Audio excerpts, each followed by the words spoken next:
welcome or welcome back to Teak Art. So today I'm doing something totally different. I am doing a recording video of traditional art, which is something I don't usually do. I'm more accustomed to digital, and honestly there is a reason for that. So basically, yeah, that's what this video is about. I'm just going to be doing some traditional art and comparing it to digital and stuff like that. So basically, to start off, the reason of why I usually do digital art is basically the paper. I remember when I usually would do traditional art, I would have like loads of paper in my closet, and then like it would be super old art, and then by the time you have a closet full of paper, then you're just like, what am I gonna do with this? But that was before I knew about like sketchbooks and stuff, because I was actually pretty small, so yeah. But anyways, a little later I started doing digital art, and it's very easier to maintain. But I do traditional art sometimes because it's fun, and it kind of gives me a good idea of rough drafts for characters and stuff. But basically, if I want to add like details and make them look super cool and really just take my time on it for a long time, then I will do digital. That's just kind of how I do it. But anyways, traditional is very fun to try out sometimes, and don't mind the camera angle. I know it looks weird from this view, but I'm gonna have a picture of the end results of this art piece at the end, but that kind of looks funny right now. But yeah, it's just the camera angle. So anyways, I forgot what I was talking about. Oh yeah, traditional art. So yeah, traditional art is definitely something that's fun to try out every now and then. And honestly, I was mostly nervous about the recording than actually doing the art itself. But now that I see this recording didn't come out too shabby, I think I'm gonna start doing it more often. So yeah, we can balance out with the traditional and digital art. But I have like other videos I'm planning on making, so this is just something I'll know I'll be able to do and just come back to it per se.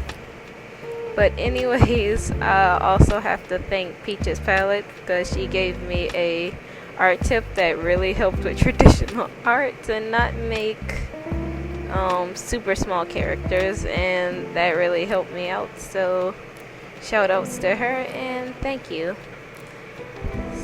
So anyways, I guess I'll just be talking about the art piece I'm working on now.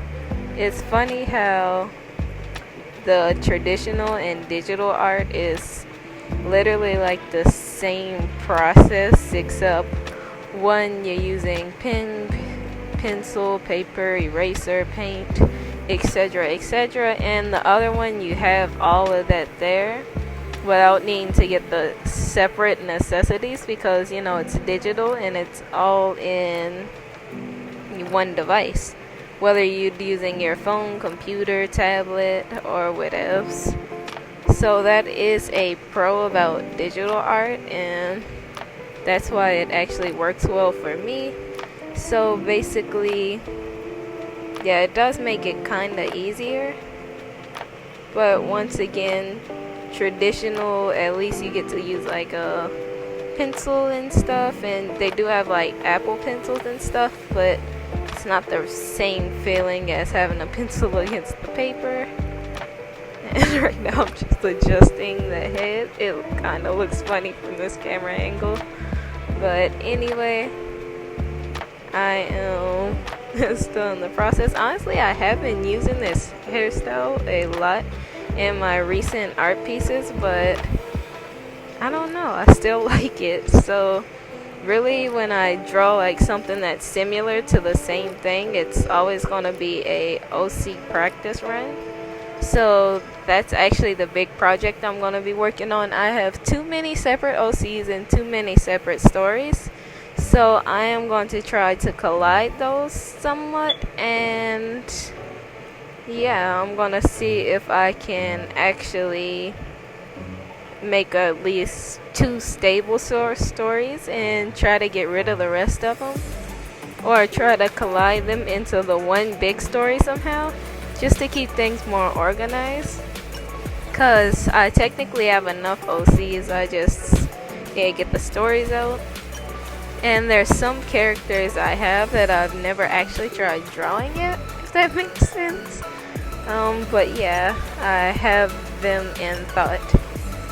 So I'm gonna try to reboot most of them, and yeah, we'll see how that goes when it comes.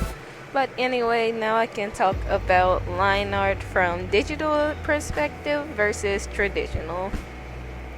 Well, honestly, I don't know. Some reason with traditional art, I haven't been feeling like doing the line art, but I'll be really proud of the rough sketch.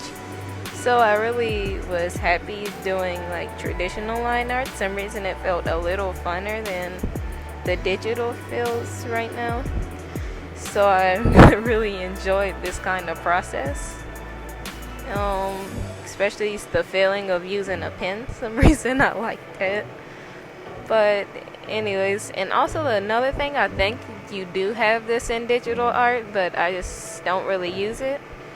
But the pressure that you can apply to a pen and you can release can give you like the proper amount of shading you actually want for an art piece. So that's another cool feature, I guess you could say.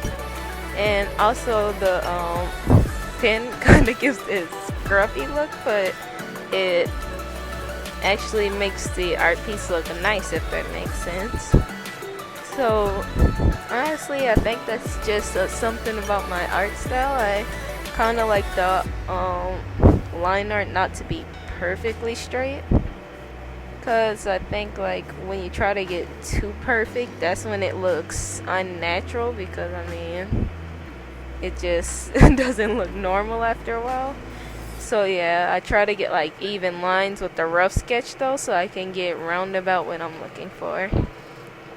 So yeah, that would basically be how that is. But I would have to say my favorite part about doing art is coloring, period. But like, I honestly don't like using coloring books. I guess it's the paper texture. But yeah, I prefer to like use sketchbooks now.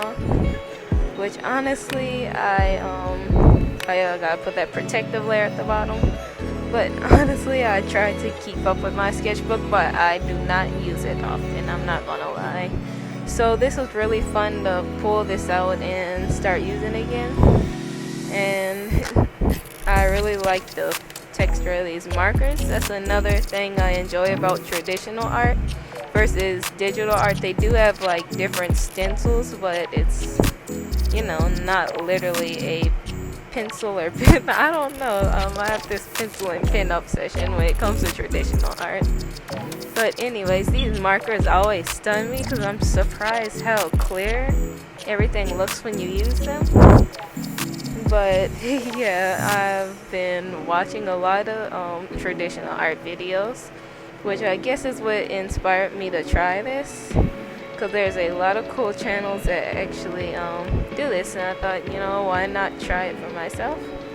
So yeah, I would have to say this is very fun though, and these markers always stun me. But anyways, I am really just trying to mellow out the color palette with this character, so I kind of wanted to leave this shirt like white with a super light blue. And then for some reason I always do this, but I just added these polka dots. I have no clue why. But yeah, I do that a lot. And now time to color the eyes. I wanted it kind of like a shadyish brown. But yeah, so that's how it is. And the hair, I was trying to like give it like a normal thing, but then I'm finally realizing this is not digital art, so you can't really just put a super dark color over line art. So I went with this warm gray color, and at first I'm like, I don't know. But after using it, I actually liked it, the end result, especially since I use like color pencils for shading. I don't really use other markers for shading often. Like the other markers might be just so I can see where the shading's gonna be, but I usually use the pen and the color pencils for that. So another technique I tried is to leave some of the white into the hair, so that could be like highlights on its own without me having to color it in. I wish I would have thought of it when I was like at the bottom of the hair, cause that would have helped me out some, but anyway, you think of it when it's needed, so yeah, I'm okay with it. So from here, like I said, I am gonna just use like colored pencil highlights, which actually works better. But yeah, I forgot I did this. So that's just showing me where the highlights are going to be as far as the marker. Then I tried to blend it. I honestly don't know how that blender works, but yep, now I'm just using a normal pencil. I try not to use normal pencils for the end result too often because they tend to smudge in the book over time. But yep, there's the colored pencil highlights, which actually gave like a warm color, and I think that looks pretty good if I do say so myself. Then I use a silver color pencil since the hair already had this grayish look. I'm like, why not? So then I continued on with the shading and the blush. So yeah, that's basically it for the piece itself. And then I went to the background.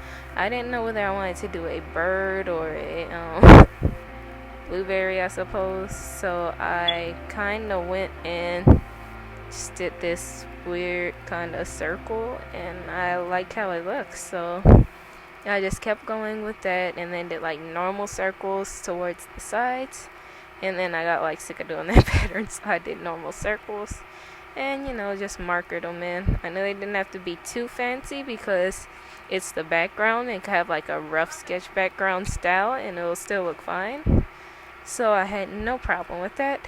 And little popping effect, and then I just added my signature. So that is basically the full process of me doing traditional art, and this is the end result. See, that's what I was telling you about the camera angle. It did make it look very weird. But I hope you all enjoyed this video. Stay tuned because we will have some more coming, and bye.